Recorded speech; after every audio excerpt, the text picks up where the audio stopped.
नमस्कार साथियों, स्वागत है आप सभी का हमारे इस YouTube चैनल पर।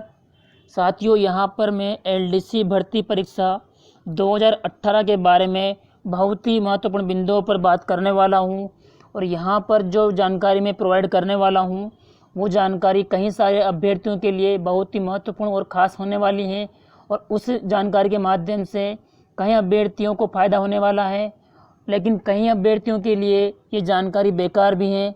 लेकिन जानकारी की सच्चाई कितनी है यह जानने के लिए वीडियो को पूरा देखें और हर बिंदु को ध्यान से समझें ताकि जानकारी की सच्चाई का आपको पता लग सके।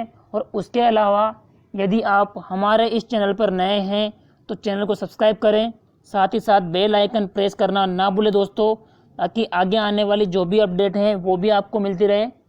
साथियों, यहाँ पर मैं सबसे पहले आपको ये बताऊँगा कि एलडीसी भर्ती जब आई थी स्टार्टिंग में, जब इसका पहली विज्ञप्ति आई थी उसमें 11,255 पद जारी किए गए थे। अर्थात फर्स्ट वैकेंसी जब जारी की गई थी उस टाइम पर अधीनस्थ बोर्ड द्वारा 11,255 पदों पर भर्ती निकाली गई थी और फॉर्म फिल करा लिए गए। उसके बाद में एग्ज़ाम होने के बाद में जब फरवरी मार्च में रिज़ल्ट का जो जिक्र किया गया था, फरवरी में जो रिज़ल्ट जारी किया गया था उससे कुछ दिन पहले लगभग 22 या 23 जनवरी 2019 को इस भर्ती में कुछ बदलाव किया और पदों की संख्या बढ़ाकर 12,092 कर दी गई। अर्थात इसमें लगभग 837 पदों की वृद्धि करके पदों की संख्या 12,092 कर दी गई।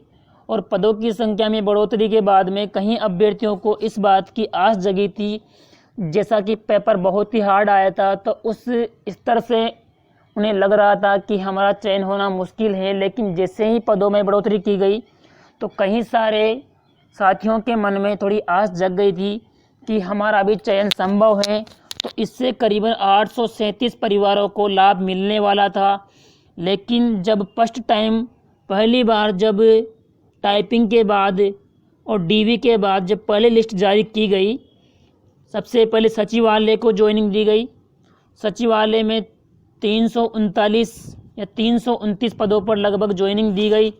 उसके बाद में उसी के साथ साथ आरपीएससी को ज्वाइनिंग दी गई और इस प्रकार से नॉन टीएसपी एरिया से कुल पहली लिस्ट में 10,526 पदों के लिए ज्वाइनिंग प्रक्रिया जारी की गई और टीएसपी एरिया से 722 पदों के लिए ज्वाइनिंग प्रक्रिया जारी की गई।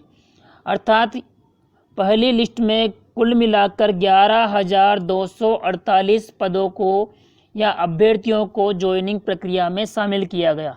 उसके पश्चात 162 पदों के लिए सेकंड लिस्ट के माध्यम से इन अभ्यर्थियों को भी ज्वाइनिंग प्रक्रिया में शामिल कर लिया गया। इस प्रकार से कुल मिलाकर 11,410 पदों को ज्वाइनिंग प्रक्रिया में शामिल करके लगभग सभी को ज्वाइनिंग प्रोवाइड कर दी गई।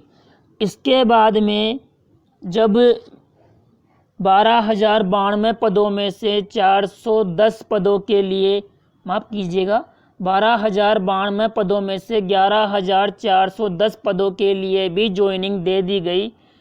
तो फिर जो 682 पद हैं उनकी कटौती कहाँ से की गई और कैसे की गई, एक सवाल तो ये उठता है। और जैसे ही कई अभ्यर्थियों ने इस बात का उजागर करने का प्रयास किया था कि 587 पोस्टें जो काटी गई हैं जनरल और ओबीसी की, वो पोस्टें क्यों काटी गई जब आपने वैकेंसी जारी कर दी थी। तो इस माध्यम से केवल 587 पोस्टों का ही लॉस नहीं है, टोटल जो पोस्टें बैक थी वो थी 682।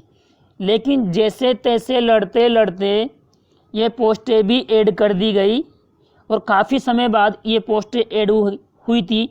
लेकिन इसके अलावा जब अगला मुद्दा उठता है, ये आता है बात सामने कि बैकलॉग वाली जो वैकेंसी थी, अगर उसे पूरी वैकेंसी में एक साथ ऐड किया जाता तो कई सारे अभ्यर्थी जिन्हें अच्छे नंबर के बावजूद भी डिपार्टमेंट सही नहीं मिला या जिला सही नहीं मिला, अपना होम डिस्ट्रिक्ट नहीं मिला, एक तो वो नुकसान है। अगर 1254 पदों को मूल लिस्ट में ऐड करके बैकलॉग वाले अभ्यर्थियों को उसी के साथ ऐड करके अगर ज्वाइनिंग प्रोवाइड करते तो कई सारे अभ्यर्थी जिन्हें दूरस्थ जिला मिला है उन्हें फ़ायदा होता। लेकिन ऐसा न करने के बावजूद बैकलॉग वाले अभ्यर्थियों को अलग से उनकी लिस्ट निकाली गई, उन्हें अलग से ज्वाइनिंग प्रोवाइड की गई। वो वहाँ तक भी बात ठीक है, लेकिन अब जैसे ही 1254 पदों की बात होती है तो 1254 पदों के अलावा 2013 वाली एलडीसी में जनरल कैटेगरी के भी बैकलॉग पद थे। 2013 वाली एलडीसी में जनरल कैटेगरी के भी बैकलॉग पद थे, उन्हें क्यों ऐड नहीं किया गया। और उसके अलावा एक और पॉइंट आता है दोस्तों कि जब 1254 पदों को ऐड कर भी दिया गया तो यहाँ पर मैं उस बारे में बात नहीं करूँगा कि उन्हें ज्वाइनिंग के लिए 3 महीने का समय लगेगा, ऐसा कुछ इन बातों की चर्चा नहीं करनी है। यहाँ पर सिर्फ पदों की जो कटौती की गई है वो बात यहाँ पर करनी है। अब यहाँ पर आप सबको पता होगा दोस्तों कि बैकलॉग वाले पदों को ऐड कर दिया गया जैसे तैसे लड़ते लड़ते, और ऐड करने के बाद में डिपार्टमेंट अलॉट हो गए, जिले अलॉट हो गए, कई अभ्यर्थियों को ज्वाइनिंग दे दी गई। लेकिन काफ़ी टाइम तक लड़ने के बावजूद 3 सितंबर को माननीय मुख्यमंत्री साहब ने एक प्रेस नोट के माध्यम से ये कहा कि 587 पदों को जो काटे गए पद थे उन्हें अतिशीघ्र ज्वाइनिंग प्रक्रिया में शामिल किया जाए, अर्थात उन्हें ज्वाइनिंग प्रोवाइड की जाए। अब इसके बाद में 21 सितंबर को एक नया प्रेस नोट आता है और उस प्रेस नोट में माननीय सीएम साहब ने कहा था कि 603 अतिरिक्त पद ऐड किए जाए। 603 अतिरिक्त पद ऐड किए जाए तो इसका तात्पर्य समझा जाए तो 603 अतिरिक्त पद ऐड करने के बाद में जो वैकेंट थी 682, या तो उनमें ऐड किया जाना चाहिए था। अगर 682 वैकेंट में ऐड नहीं किया गया तो जो वैकेंट थी 587 जो पद काटे गए थे उनमें ऐड करना चाहिए था। लेकिन यहाँ पर 587 पदों को ही 603 में शामिल किया गया है और उसमें 35 पद एसटी के शामिल किए गए हैं, अर्थात जनरल ओबीसी के जो पद हैं वो हैं 568। इसके बाद में अगली बात यह है दोस्तों कि जैसे कि 12,092 पद जो मूल विज्ञप्ति में रिवाइज करने के बाद हुए थे, उसके बाद में 1254 पद जो बैकलॉग के हैं, इसमें जनरल वाले जो बैकलॉग शामिल नहीं हैं। उसके अलावा 603 पद जो एक्स्ट्रा ऐड किए गए थे, अगर इन्हें एक्स्ट्रा ही ऐड माना जाता था, अगर इन्हें अलग से ही ऐड माना जाए भर्ती के अतिरिक्त, तो कुल मिलाकर 13,949 पद हो जाते हैं, अर्थात करीबन 14,000 अभ्यर्थियों को ज्वाइनिंग प्रक्रिया में शामिल किया जाना चाहिए। लेकिन 603 पदों को एक्स्ट्रा न मानकर 587 वाले पदों को ही इसमें शामिल किया गया है। तो इसमें आप ये देख लीजिए कि 603 पद जो थे यहाँ पर, उसमें 11,410 के साथ साथ 603 पद और इसके साथ साथ 1,254 पद बैकलॉग के, तो कुल मिलाकर जो NTSP एरिया की वैकेंसी हो गई है 12,013 पदों पर, अर्थात 12,013 पदों को ज्वाइनिंग प्रक्रिया में शामिल कर लिया गया है। तो उस प्रकार से तो बोर्ड के अकॉर्डिंग तो ये वैकेंसी पूरी हो जाती हैं।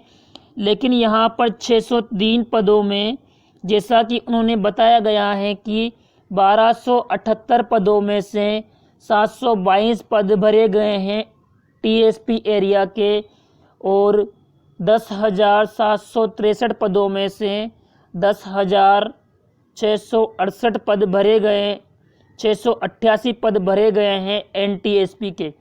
तो यहाँ पर अगर 75 वैकेंसी ही रह जाती हैं तो बोर्ड जो कर रहा है वो कई सारे अभ्यर्थियों के साथ अन्याय है कि उन्हें बहकावे में रखकर अगर वो 75 पद ही अगर काउंट करता है NTSP एरिया के, तो 75 पदों पर वो 568 बच्चों को ज्वाइनिंग कैसे देगा, ये समझ में आने वाली बात नहीं है। और उसके बाद में अगर 35 पद ST के हैं तो वो भी NTSP एरिया के हैं या TSP एरिया के, इसका कोई क्लैरिफिकेशन नहीं है। जबकि जो 587 पद काटे गए थे वो केवल जनरल और OBC के थे। अगर 587 पदों में भी अगर 35 पदों को ऐड किया जाता है तो 622 पदों पर ज्वाइनिंग मिलनी चाहिए थी, लेकिन 603 पदों पर ज्वाइनिंग मिल रही है। तो दोस्तों, अब तक वीडियो में मैंने जो जानकारी प्रोवाइड की है वो जो मेरे पास डेटा था उस स्तर पर मैंने जानकारी प्रोवाइड की है। अब कई सारे अभ्यर्थियों को वीडियो देखने के बाद ये लगेगा कि जानकारी फेक है, लेकिन मुझे इस बात से फ़र्क नहीं पड़ने वाला। जो डेटा है आपके सामने है। इसी के साथ साथ मैं आपको रीट का भी एक मसला जो बता देता हूँ आपको कि रीट में भी 2016 वाली जो वैकेंसी थी उनमें 1167 पद 1167 पद जो जनरल वाली वैकेंसी थी TSP एरिया से। अब उस बात को लेकर भी TSP एरिया में झगड़ा हो रहा है कि ये सीटें ST व SC की बैकलॉग में ऐड करके उन्हें ज्वाइनिंग प्रोवाइड की जाए। तो साथियों, यहाँ पर मसला वो नहीं है कि ST SC जनरल बैकलॉग का, यहाँ पर कम से कम बैकलॉग सीट निकाली तो जाए। अगर सरकार बैकलॉग सीट निकालती है तो किसी न किसी को तो फ़ायदा मिलेगा, लेकिन सरकार हाथ पे हाथ धरे बैठी है। सिर्फ अपने वोटिंग क्राइटेरिया को बढ़ाने के लिए वो बातें उजागर कर रही हैं। लेकिन साथियों, जो भी अभ्यर्थी कुछ नंबरों से या कुछ पॉइंट्स से अगर ज्वाइनिंग प्रक्रिया में शामिल नहीं हो रहे हैं तो मैं उनसे एक ही बात कहूँगा कि कैसे भी करके RTI के थ्रू या कोर्ट के थ्रू किसी भी तरीके से आप इन्फॉर्मेशन प्राप्त करें, जानकारी प्राप्त करें।